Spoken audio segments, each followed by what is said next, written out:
Professor, tudo bem com você? Seja muito bem-vindo aqui no Bom para Todos. Tudo bem, Thalita? Como é que você está? É só uma pequena correção, sou professor da EASH-USP, a Escola de Artes, Ciências e Humanidades, que é a nossa USP Leste. É verdade, eu tirei o nome inteiro e coloquei ECA, eu falei, eu tô com a cabeça nas nuvens hoje, eu já cometi uns erros assim, mas obrigada pela correção, professor, tá Mas você sabe feita. que eu dou aula também no PROLAN, que é o nosso programa de pós-graduação e integração da América Latina, cuja sede é na ECA. Então você acertou de alguma forma. Tá bom, vai. Obrigada pela deixa aqui. Agradeço. Vamos lá, vamos conversar um pouquinho sobre... Eu quero começar conversando com você sobre BRICS e G20, um assunto que eu trouxe também agora com o Fernando Horta, para a gente falar sobre o peso que tem a participação de Lula ali no G20 neste momento. Eu conversei agora com o Fernando Horta também sobre o peso dos BRICS frente ao G20, né? Se dá para a gente fazer esse comparativo.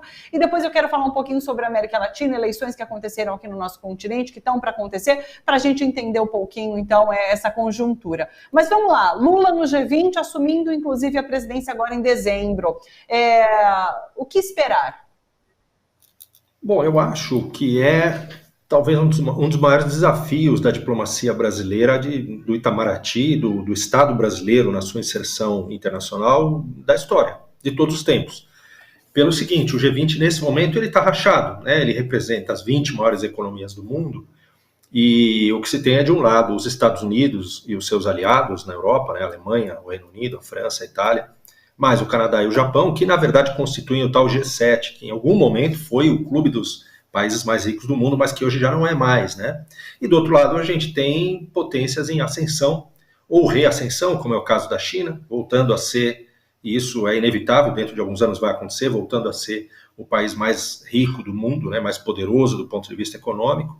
E a gente tem também a Índia, que já é a quinta economia do mundo, temos a Rússia, temos vários outros países, e entre esses países também o Brasil. Por que eu acho que é o maior desafio? Porque é a primeira vez que o Brasil vai assumir a presidência do G20.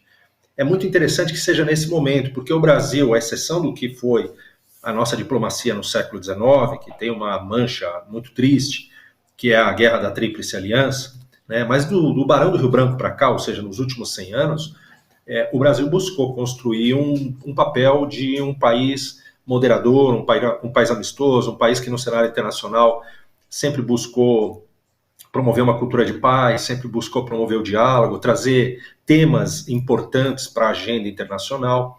Então, acho que nesse momento dessa fratura que eu acho que existe no G20, um país com esse perfil, e mais especificamente o presidente Lula, que é uma das poucas lideranças políticas concretas que a gente tem no mundo hoje, dignas desse nome, né? Porque a gente tem muitas lideranças por aí, muitos presidentes ou primeiros ministros, mas que não tem talvez a estatura necessária para o momento tão complexo que a política mundial vive. Acho que o Lula é um dos poucos que tem essa condição de promover esse diálogo entre essas duas partes. Então, por isso, é muito importante. Agora, claro, o tamanho do desafio também pode ser o tamanho do fracasso.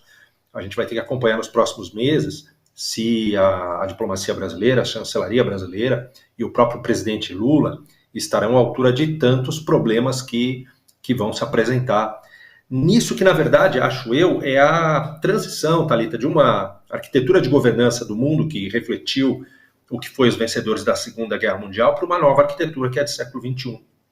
Então, por exemplo, Nações Unidas ou o Conselho de Segurança das Nações Unidas, Fundo Monetário Internacional, Banco Mundial, a própria Organização Mundial do Comércio, em grande medida elas refletem a realidade e o balanço de poder de décadas atrás, de 30, 40, 50 anos atrás.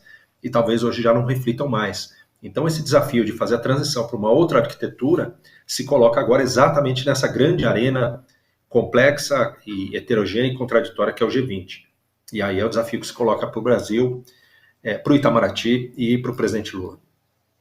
Quando a gente fala nessa transição, né, para um mundo multipolar, o BRICS não está à frente nessa discussão, nessa composição do que o G20?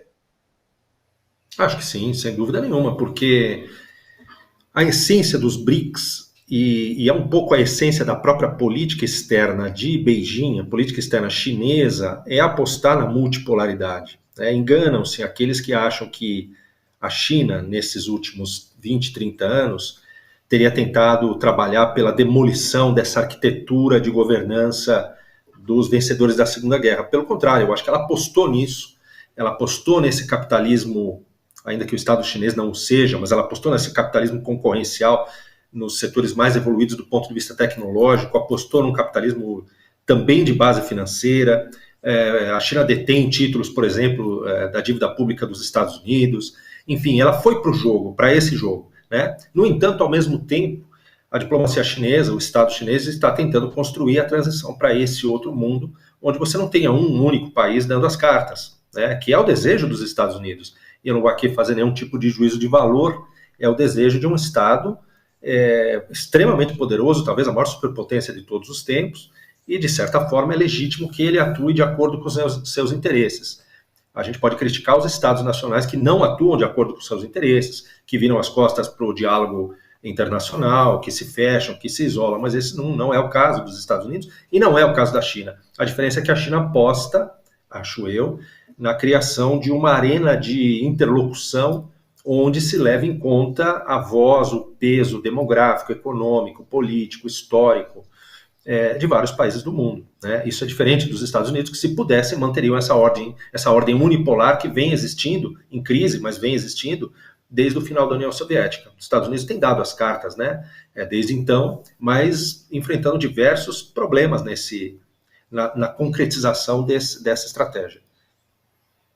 Como que você viu o aumento dos BRICS, inclusive, né? A gente tem conversado bastante aqui sobre essa ampliação dos BRICS. Tem gente que acha que foi positiva, tem gente que acredita que a China vai acabar se destacando e o Brasil perde força com essa ampliação. Como que você viu?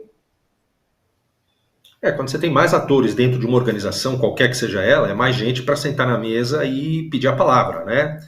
Então, de alguma forma, de fato, se dilui o poder dos antigos membros, dos membros fundadores. Eles vão ter que dividir espaço, dividir protagonismo, dividir projetos com outros outros sócios que estão entrando agora.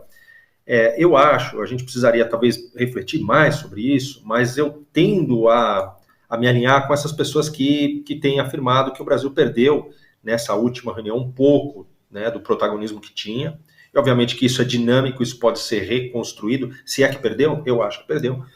Porque a China, de fato, ela conseguiu levar essa conformação, essa nova conformação dos BRICS para aquilo que ela desejava. E teve também, provavelmente, poder de veto da Índia, por exemplo, em relação ao Paquistão, que é seu inimigo histórico. Por exemplo, em relação à Indonésia, que é mais um país muçulmano, né, além dos que entraram, né, que foram a Arábia Saudita, o Egito e os Emirados Árabes Unidos. Então, acho que China e Índia, nesta última reunião dos BRICS, tiveram muito mais protagonismo que o Brasil, de fato. De toda forma, não vão desprezar o peso, a importância, a relevância do Brasil como potência regional, como o país mais importante da América Latina por uma série de razões econômicas, territoriais, populacionais, enfim. China e Índia não vão ter no Brasil um adversário, né? Vão ter um aliado em que eventualmente você tem divergências, tem interesses que não coincidem, e lá na frente voltam a coincidir. Essa dinâmica aí vai ser muito interessante de ser observada, né? A própria China e Índia mesmo, os dois países têm diversas diferenças entre si, né, do ponto de vista territorial, geopolítico, militar, e no entanto fazem parte desse grande esforço complexo de criação dessa nova arquitetura global, de governança global, que são os BRICS.